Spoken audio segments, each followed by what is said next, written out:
Good morning. നമുക്ക് next എടുക്കാനുള്ള ടോപ്പിക്കാണ് ഡിഫറെൻറ്റ് ടൈപ്സ് ഓഫ് ഡെറിവേറ്റീവ്സ്. പ്രധാനമായിട്ട് 3 രീതിയിലാണ് പ്രധാനമായിട്ട് ക്ലാസിഫൈ ചെയ്തിട്ടുള്ളത്. First one, on the basis of nature of pay off or nature of contract.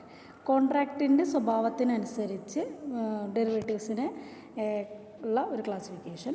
And second one, on the basis of underlying assets. Underlying asset എന്താണോ അതിനനുസരിച്ചുള്ള classification. Then മൂന്നാമത് പറയുന്നത് on the basis of trading mechanism. നമുക്ക് ഓരോന്നായിട്ട് നോക്കാം. First one, on the basis of nature of pay off or nature of contract. അതായത് എങ്ങനെയാണ് നമ്മളതിൻ്റെ എമൗണ്ട് കാര്യങ്ങളൊക്കെ സെറ്റിൽ ചെയ്യുന്നത്, അല്ലെങ്കിൽ ആ കോൺട്രാക്റ്റിൻ്റെ നേച്ചർ എങ്ങനെയാണ്, അതിനനുസരിച്ച് ഡെറിവേറ്റീവ്സിനെ ക്ലാസിഫൈ ചെയ്തിട്ടുള്ളതാണ് ബേസിസ് ഓഫ് നേച്ചർ എന്നുകൊണ്ട് ഉദ്ദേശിക്കുന്നത്. അത് പ്രധാനമായിട്ടും വരുന്നതാണ് 4 രീതിയിൽ: ഫോർവേഡ്, ഫ്യൂച്ചേഴ്സ്, ഓപ്ഷൻ, സ്വാപ്പ്. ഇതാണ് നമുക്ക് ശരിക്കും ഈ ഒരു ബുക്കിൽ പഠിക്കാനുള്ളത്. Forward, futures, options, swap. ഇതിനൊക്കെ ചെറിയ ചെറിയ വീഡിയോസൊക്കെയാണ് ഞാൻ ഇടയ്ക്ക് ഇട്ട് തന്നിരുന്നത്. ചെറിയൊരു ഐഡിയ കിട്ടിക്കോട്ടെ എന്ന് കരുതി. ഇനി എന്താണ് ഫോർവേഡ്? ഫോർവേഡ് എന്ന് പറയുന്നത് it's a customised contract between 2 parties for settlement take place on a specific date in future at today's agreed price. ഒരു 2 പാർട്ടികൾ തമ്മിൽ, അല്ലെങ്കിൽ ബിറ്റ്വീൻ 2 parties തമ്മിലുള്ള ഒരു കസ്റ്റമൈസ്ഡ് കോൺട്രാക്റ്റാണ്. അവർ തമ്മിലുള്ളൊരു എന്താ പറയുക, ഒരു ലിങ്ക് തന്നെയാണ്. അതിൽ പറയുന്നത് settlement on a specified date in the future. ഭാവിയിൽ ഒരു ഡേറ്റിൽ ഞങ്ങൾ എന്ത് ചെയ്യുന്നു, അത് സെറ്റിൽമെൻറ്റ് നടക്കുന്നു. At an agreed price. ഒരു എഗ്രീഡ് പ്രൈസിൽ ഭാവിയിൽ നമ്മളത് സെറ്റിൽമെൻറ്റ് ചെയ്യുക. അതാണ് എന്ത് ഫോർവേഡ് എന്നതുകൊണ്ട് ഉദ്ദേശിക്കുന്നത്. ഒരു ബയലാറ്ററൽ എഗ്രിമെൻ്റ് ആണെന്ന് വേണമെങ്കിൽ നമുക്ക് എന്തിനെ പറയാം, ഫോർവേഡിനെ പറയാനായിട്ട് സാധിക്കും. അതായത് ഒരു ഇനീഷ്യൽ പേയ്മെൻറ്റോ അല്ലെങ്കിൽ ഒരു സൈനിങ്ങോ അങ്ങനെയുള്ള ഡീറ്റെയിൽസോ കാര്യങ്ങളോ ഒന്നും എന്തിൽ വരുന്നില്ല, ഫോർവേഡിൽ വരുന്നില്ല. It is generally traded over the counter. അത് നമുക്ക് പഠിക്കാനുണ്ട്. എന്താണ് ഓവർ ദ കൗണ്ടർ എന്നുകൊണ്ട് ഉദ്ദേശിക്കുന്നത്? It is close with the delivery date underlying asset. ആ ഡെലിവറി ഡേറ്റിൽ നമ്മൾ അണ്ടർലൈങ് അസറ്റ് ഏതാണോ വെച്ചിട്ടുള്ളത്, ആ അസറ്റ് നമ്മൾ ട്രാൻസ്ഫർ ചെയ്യുമ്പോഴാണ് ആ ഒരു ഫോർവേഡ് കോൺട്രാക്റ്റ് അവിടെ ക്ലോസ് ചെയ്യുന്നത്. അതിൽ വരുന്ന വേരിയസ് പാർട്ടിസിപ്പൻസ് എന്ന് പറയുന്നത് bank, financial institutions, corporate experts, അവരൊക്കെയാണ് ഫോർവേഡ് കോൺട്രാക്റ്റിൽ വരുന്ന വിവിധ രീതിയിലുള്ള പാർട്ടിസിപ്പൻസ്.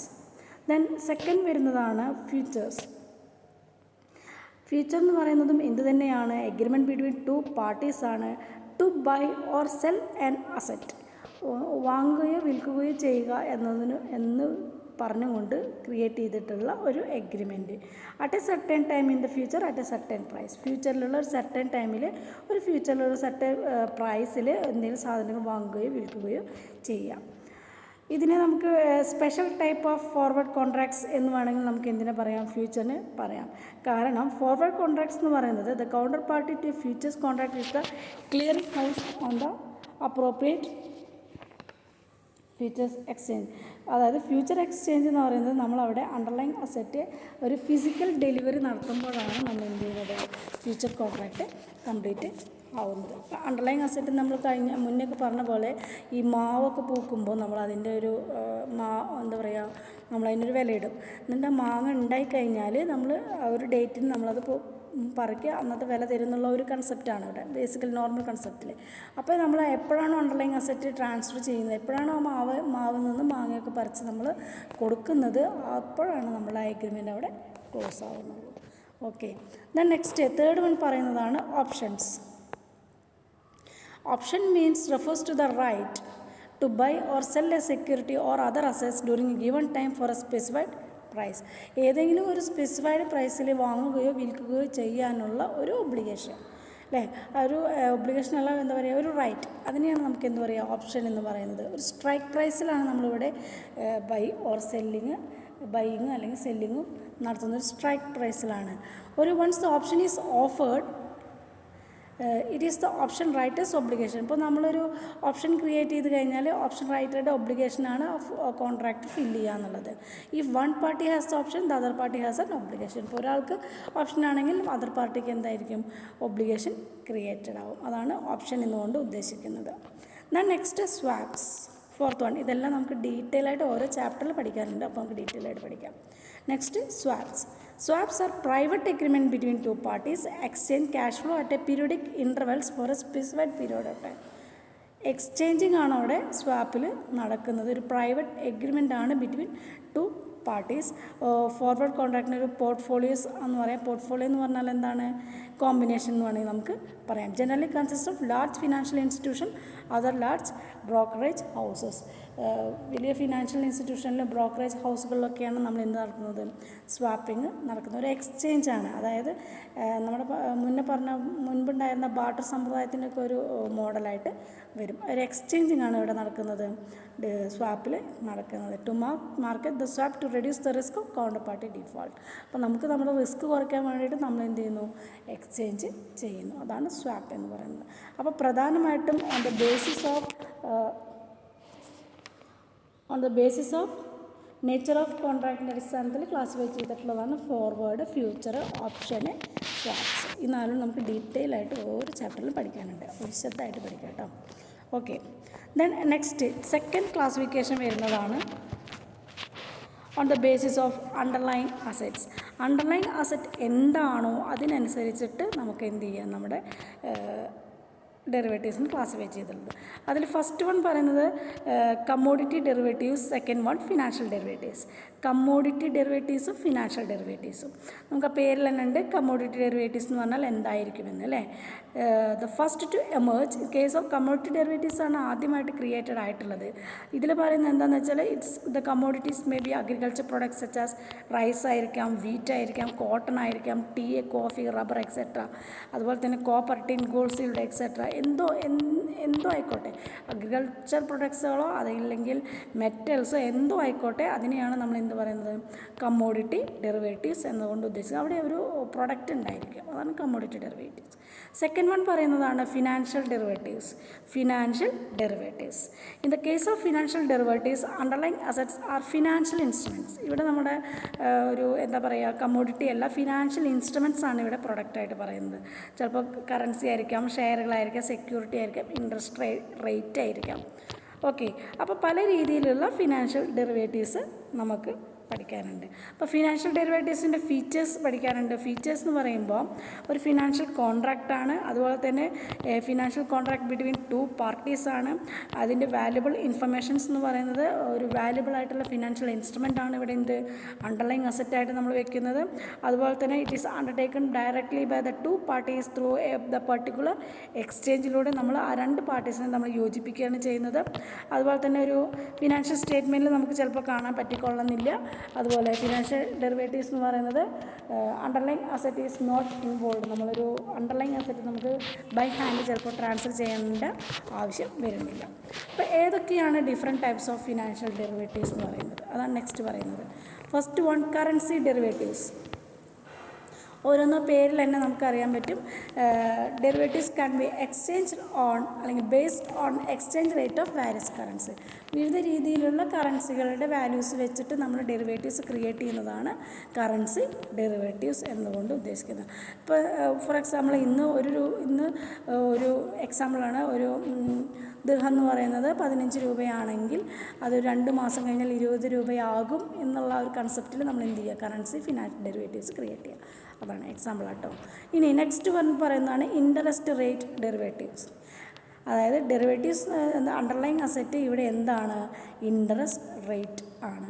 ഏതെങ്കിലും ഒരു ബാങ്കിൻ്റെയോ അല്ലെങ്കിൽ ഫിനാൻഷ്യൽ സ്ഥാപനങ്ങളുടെയോ ട്രഷറി ബില്ലുകളുടെയോ ബോണ്ടുകളുടെയോ ഒക്കെ ഇൻട്രസ്റ്റ് റേറ്റാണ് നമ്മൾ എന്ത് ചെയ്യുന്നത്? ഇവിടെ അണ്ടർലൈങ് അസറ്റായിട്ട് വെക്കുന്നത്. ദെൻ തേർഡ് വൺ പറയുന്നു equity derivatives.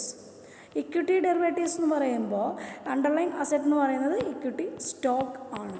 Features and options are very widely traded derivatives. ഫീച്ചേഴ്സും അതുപോലെ തന്നെ ഓപ്ഷൻസൊക്കെ കൂടുതൽ ഡീൽ ചെയ്യുന്നത് ഇതുപോലെയുള്ള ഇക്വിറ്റി സ്റ്റോക്കുകൾ അല്ലെങ്കിൽ ഇക്വിറ്റി ഡെറിവേറ്റീവ്സ് ആണ്.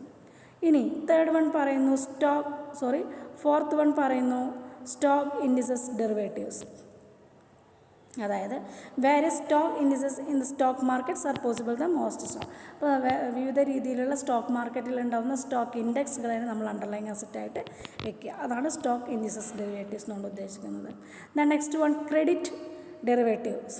Credit derivatives are based on the credit rating of credit risk of cash flow such as installment loans or other forms of receivables. അപ്പോൾ നമുക്ക് കിട്ടാനുള്ള എന്തെങ്കിലും റിസീവബിൾസ്, ഇൻസ്റ്റാൾമെൻറ്റ് ലോണുകൾ, അത് ക്രെഡിറ്റ് ലിങ്ക്ഡ് നോട്ടുകൾ, സ്പ്രെഡ് ഓപ്ഷൻസ്, അത് അല്ലെങ്കിൽ അതുപോലെ തന്നെ credit basket swaps, collateralised loan obligations, അതെല്ലാം നമ്മൾ എന്ത് ചെയ്യുക, അണ്ടർലൈങ് അസറ്റാക്കി വെക്കുക. അതാണ് ക്രെഡിറ്റ് ഡെറിവേറ്റീവ്സ് എന്നുകൊണ്ട് ഉദ്ദേശിക്കുന്നത്. പിന്നെ ഇതിൽ തന്നെ ഫിനാൻഷ്യൽ ഡെറിവേറ്റീവ്സിൽ തന്നെ വരുന്നുണ്ട് other type of financial derivatives. Other type of financial derivatives ആണ് ഒന്ന് warrants, leaves, baskets etcetera. Some other type financial derivatives ആണ് വാറൻറ്റ്സ് എന്ന് പറഞ്ഞാൽ options generally have lifes up to 1 year. Majority of options traded on option exchange maximum majority of 9 months. ഇപ്പോൾ ഒരു 1 yearനാണ് നമ്മൾ അധികം ഓപ്ഷൻ ട്രേഡിംഗ് ക്രിയേറ്റ് ചെയ്യുന്നത്. Majority option ട്രേഡിങ്ങും ഒരു 9 month ആകുമ്പോൾ ക്ലോസ് ആവുന്നുണ്ട്. ലോങ്ങർ ഡേറ്റഡ് ഓപ്ഷൻസിനെയാണ് നമ്മൾ എന്ത് പറയുക, വാറൻറ്റ്സ്. ഇപ്പോൾ 1 yearനേക്കാൾ കൂടുതലായിട്ട് വരികയാണെങ്കിൽ അതിന് നമ്മൾ എന്ത് പറയും, വാറൻറ്റ്സ് എന്ന് പറയും. ശ്രദ്ധിക്കുക, longer dated options are called warrants. ഒരു ഓപ്ഷൻ കോൺട്രാക്റ്റ് തന്നെയാണ്, അത് ലോങ്ങർ ഡേറ്റഡ് ആയിരിക്കും. ഇനി സെക്കൻഡ് വൺ പറയുന്നു ലീപ്സ്, LEAPS. ലീപ്സ് എന്ന് പറഞ്ഞാൽ long term equity anticipation securities. Long term equity anticipation securities, അതിന് majority of up to 3 years, ഒരു 3 വർഷത്തെ മെജോറിറ്റി ഉണ്ട് എന്തിന്, ലീപ്സിന്. ദെൻ തേർഡ് വൺ പറയുന്നു ബാസ്ക്കറ്റ്സ്.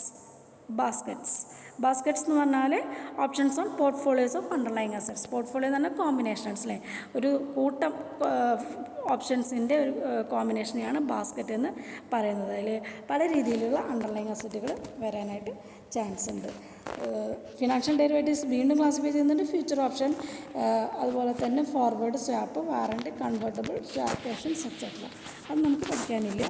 അപ്പോൾ ഇതാണ് other type of financial derivatives പറയുന്നത്. അപ്പോൾ 2 ടൈപ്സാണ് നമ്മൾ കണ്ടത്. Then next third one on the basis of trading mechanism.